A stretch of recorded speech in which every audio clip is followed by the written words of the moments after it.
नमस्कार, आप सभी का बहुत बहुत स्वागत है। खबरों का पंचनामा देख रहे हैं आप और मैं हूं आपके साथ परवीन शेख। हम लेकर आए देश और दुनिया की 5 बड़ी खबरें जिस पर चर्चा के लिए हमारे साथ स्टूडियो मौजूद हैं कैपिटल टीवी के editor in chief doctor Manish Kumar. Sir, आपका बहुत बहुत स्वागत है। धन्यवाद। सबसे पहले एक नजर आज की टॉप हेडलाइंस पर। अगले हफ्ते पीएम मोदी यूके और मालदीव की यात्रा पर होंगे रवाना। 23 से 26 जुलाई तक रहेंगे विदेश दौरे पर। व्यापार समझौतों पर होगी बड़ी टीम।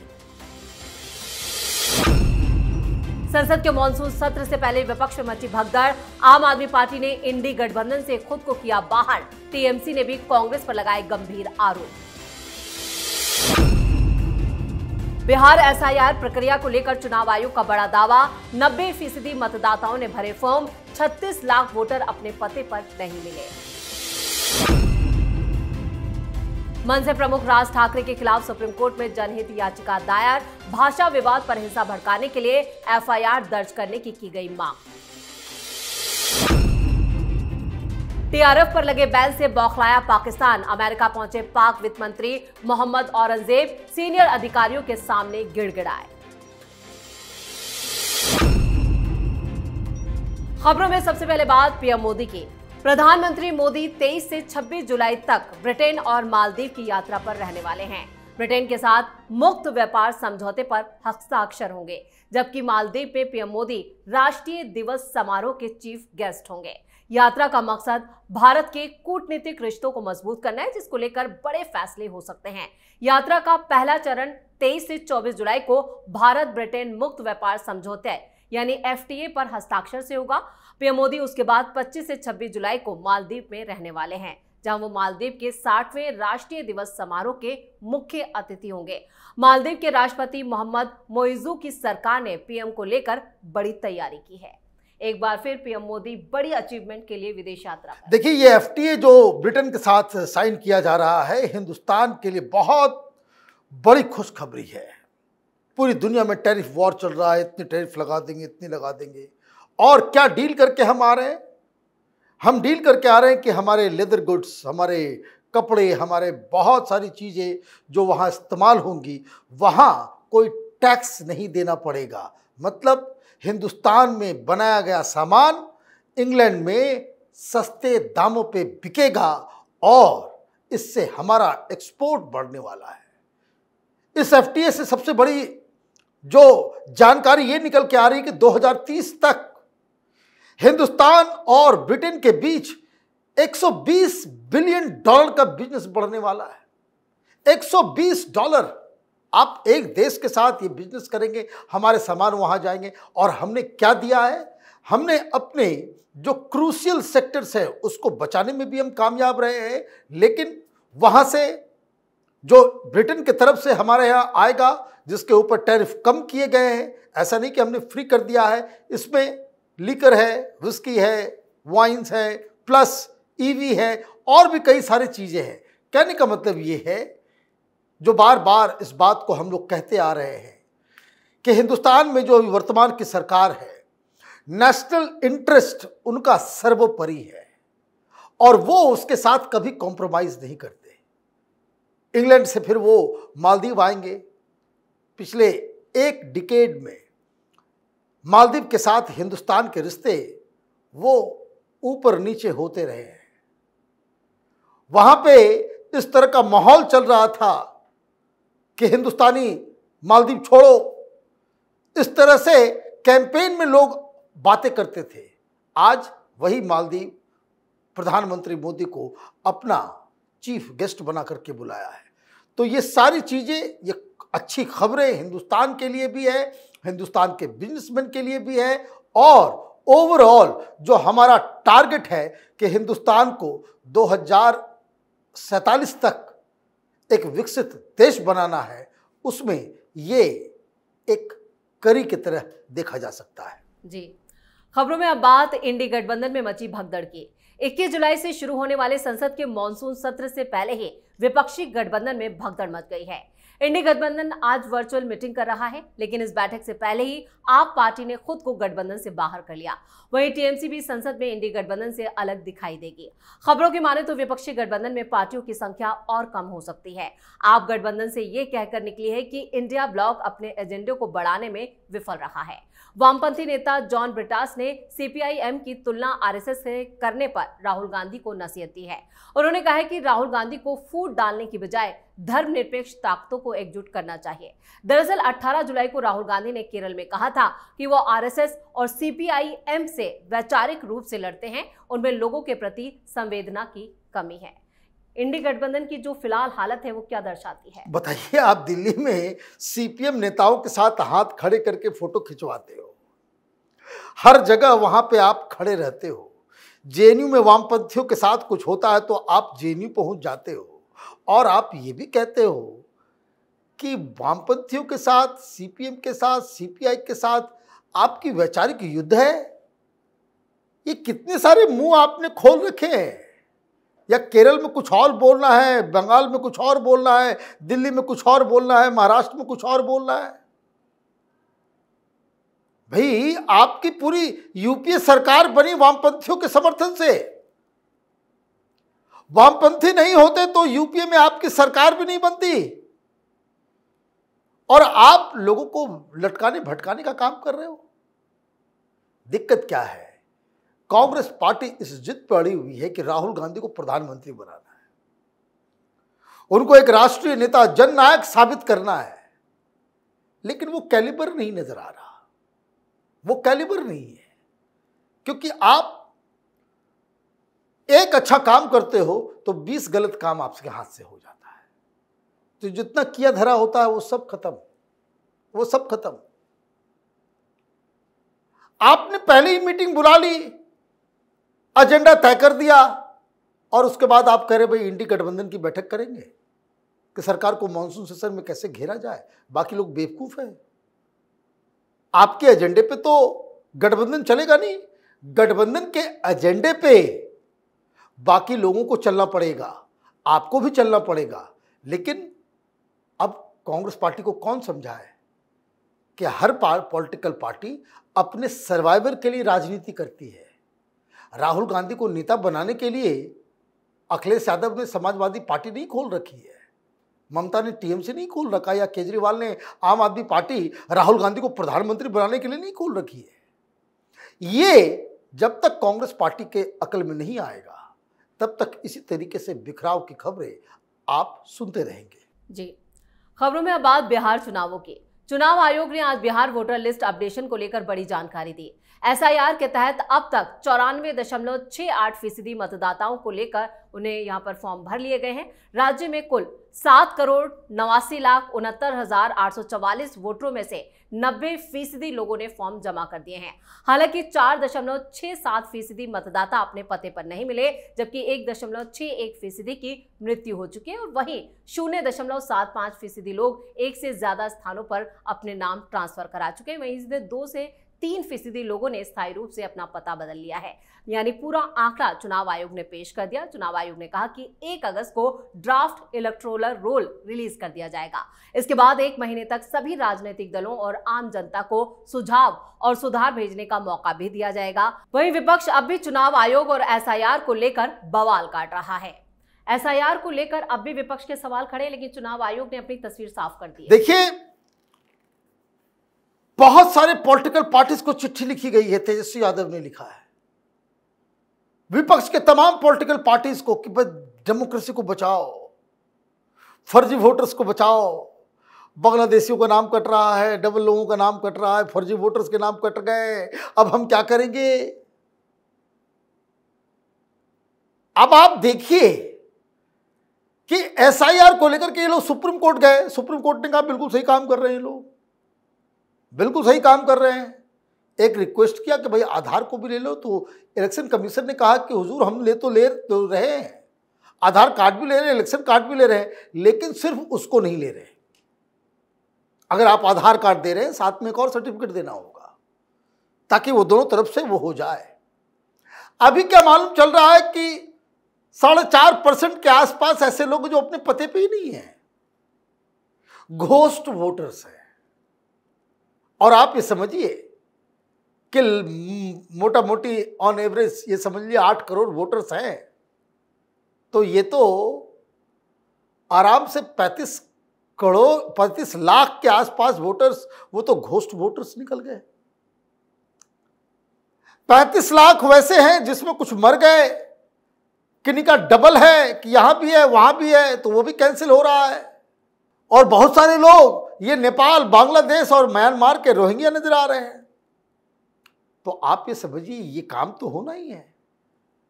70 लाख वोट का नुकसान, उसका नाम कटने वाला है। तो ये जो 70% वोट अगर कट जाएंगे तो बहुत बड़ी दिक्कत हो जाएगी। आप ये समझिए कि ऑन एवरेज 30-40 हजार वोटर जो है हर कंस्टिट्यूंसी में, उनके ऊपर, क्योंकि अभी 1 महीने का समय है और अभी से चीख निकलने लग गई है और ये चिट्ठियां लिख रहे हैं, लंबी चिट्ठी ड्राफ्ट करके कि अब डेमोक्रेसी को बचाना है, ये करना है, वो करना है। ममता बनर्जी भी बोली हुई चिट्ठी लिखो, क्योंकि बिहार के बाद तो बंगाल का नंबर है, क्या करेंगे। और मुझे लगता है कि आने वाले जो मॉनसून सत्र के अंदर ये SIR के मसले के ऊपर ये लोग हंगामा करेंगे, पार्लियामेंट को चलने नहीं देंगे। लेकिन समझने वाली बात क्या है, किस चीज के साथ ये खड़े हैं। हिंदुस्तान पाकिस्तान से झगड़ा होता है, ये पाकिस्तान के साथ खड़े हो जाते हैं। चीन और हिंदुस्तान का मसला फंसता है, ये चीन के साथ खड़े हो जाते हैं। ये नक्सली आतंकी जिहादियों के साथ कुछ मसला खड़ा होता है, ये आतंकी नक्सली जिहादियों के साथ खड़े हो जाते हैं। जब कट्टरपंथियों के साथ कोई मसला खड़ा होता है वक्त जैसे चीजों का, वो कट्टरपंथियों के साथ खड़े हो जाते हैं। ये विपक्ष करना क्या चाह रहा है? अब यहां फर्जी वोटर के साथ आप खड़े हो गए, बांग्लादेशियों और रोहिंग्या के साथ, नेपालियों के साथ आप खड़े हो गए, तो ये देश की जनता जो है वो देख रही है। चुनाव जीतते नहीं है तो कहते हैं कि वोट की चोरी हो जाती है। वोट की चोरी आपकी वजह से हो रही है कि लोग कहते हैं कि इन लोगों से तो बेहतर है कि भाई प्रधानमंत्री मोदी को वोट करते हैं। खबरों में आगे का रुख करते हैं। महाराष्ट्र में हिंदी भाषी लोगों के खिलाफ हिंसा भड़काने और मारपीट को लेकर मनसे प्रमुख राज ठाकरे के खिलाफ सुप्रीम कोर्ट में एक जनहित याचिका दायर की गई है। याचिका में ठाकरे और उनकी पार्टी के कार्यकर्ताओं के खिलाफ FIR दर्ज करने की मांग की गई है। ये याचिका वकील घनश्याम उपाध्याय ने दायर की। वहीं दूसरी तरफ बीजेपी सांसद निशिकांत दुबे ने राज ठाकरे पर निशाना साधते हुए कहा कि हमने हिंदी सिखा दी है। दरअसल राज ठाकरे ने दुबे पर पलटवार करते हुए एक कार्यक्रम में हिंदी में कहा, आप मुंबई आइए, मुंबई के समुद्र में डुबो डुबो कर मारेंगे। इससे पहले भाषा विवाद पर निशिकांत दुबे ने ठाकरे पर निशाना साधते हुए कहा था, तुमको पटक पटक के मारेंगे। तो ये क्या चल रहा है महाराष्ट्र में? देखिए, बेकार का ये डिबेट है। एक बात समझिए कि जो एजुकेशन है वो ये तमाम रिसर्च के मुताबिक भी किया हुआ है कि जो आपकी मातृभाषा है उसमें बेसिक एजुकेशन होना चाहिए। ये बात से कौन इनकार कर रहा है? न केंद्र सरकार, न राज्य सरकार, न देश की कोई सरकार, कोई आदमी, कोई रैशनल व्यक्ति इस बात को लेकर के ये नहीं कहेगा कि भाई किसी दूसरे लैंग्वेज में बेसिक एजुकेशन हो। तो आपने एजुकेशन ले लिया, ठीक है, अच्छी बात है। लेकिन अब जब आप सीनियर क्लासेस में जाते हैं जहां लैंग्वेज का ऑप्शंस है, तो वैसे किसी लैंग्वेज को तो आपको अपनाना होगा कि जिससे आपके लिए, अगर आपको कूट मंडूक बन करके रहना है, जैसे मदरसा में लोगों को सिर्फ पढ़ाया जाता है उर्दू अरबी, यही पढ़ाया जाता है ना, तो वहां से आप 12 साल 15 साल आप एजुकेशन लेकर के निकलो, क्या मार्केट में कहीं आपको जॉब मिलेगा? नहीं मिलता। जॉब पाने के लिए, पैर पर खड़े होने के लिए आपको कुछ स्किल्स सीखनी पड़ेंगे। अंग्रेजी में आप सीखें, हिंदी में सीखें, जो भी अच्छा लगता है उसको आप सीखें। आपको एक मौका मिल गया ये थर्ड लैंग्वेज को लेकर के, और आप बवाल काट रहे हो। आप ये बवाल इसलिए काट रहे हो क्योंकि आपकी राजनीति हो गई है जीरो। लोगों के भावनाओं को भड़काने का आपने ये काम शुरू कर दिया। अब आप देखिए, ये दोनों ठाकरे, बाला साहब ठाकरे की बातों को भी नहीं मान रहे। उन्होंने क्या कहा था? उन्होंने कहा था कि लैंग्वेज की जो आइडेंटिटी है वो आइडेंटिटी को पीछे रखने की आवश्यकता है। दिक्कत क्या है, ये आइडेंटिटी पॉलिटिक्स कई लेयर्स में होती है। आप किसी राज्य में हैं, मान लीजिए आप बिहार में हैं, तो आप भोजपुरी भी हो सकते हैं, अंगिका के भी रहने वाले हो सकते हैं, आप जो है मगही हो सकते हैं, मगध के रहने वाले, आप मैथिली हो सकते हैं, मिथिलांचल के रहने वाले। आपकी आइडेंटिटी बिहार वाली भी है, आपकी आइडेंटिटी हिंदुस्तान वाली भी है, आपकी आइडेंटिटी जो है वो हिंदू की भी है, मुसलमान की भी है। It's like pack of cards. एक व्यक्ति की एक आइडेंटिटी नहीं होती। लैंग्वेज, धर्म, जाति, रीजन, पता नहीं क्या क्या स्कूल को लेकर के भी है। जैसे हम लोग की आइडेंटिटी है, हम लोग सैनिक स्कूल से पढ़ के आए तो सैनिक स्कूल वाली भी एक आइडेंटिटी है, हम जेएनयू वाले तो जेएनयू का भी एक आइडेंटिटी हमारे साथ है। It's like pack of cards कि इंसान के कई सारे मल्टीपल आइडेंटिटी वो जीवन में अख्तियार करता है। ये पॉलिटिशियन जो है उसी में से एक कार्ड निकाल करके आपको बेवकूफ बनाते हैं। और ये जो लैंग्वेज का जो मसला है, भाई क्या मुझे समझ में नहीं आ रहा है, ऐसी क्या मिर्ची लग गई है इनको, क्या मिर्ची लग गई है। 3 लैंग्वेज के ऑप्शन को लेकर के सरकार एक लेकर के आपने विरोध किया, सरकार ने उसको वापस ले लिया। मैटर एंड्स देयर, खत्म हो गया कहानी। आप यहां कहोगे कि हिंदी बोलने वालों को मारेंगे पीटेंगे, तो ये तो दुबे साहब ने कहा, कौन सा गलत बात कही। अपने गली में कुत्ता भी जो है शेर होता है। आप लोगों को इस तरह की राजनीति करने से बाज आनी चाहिए।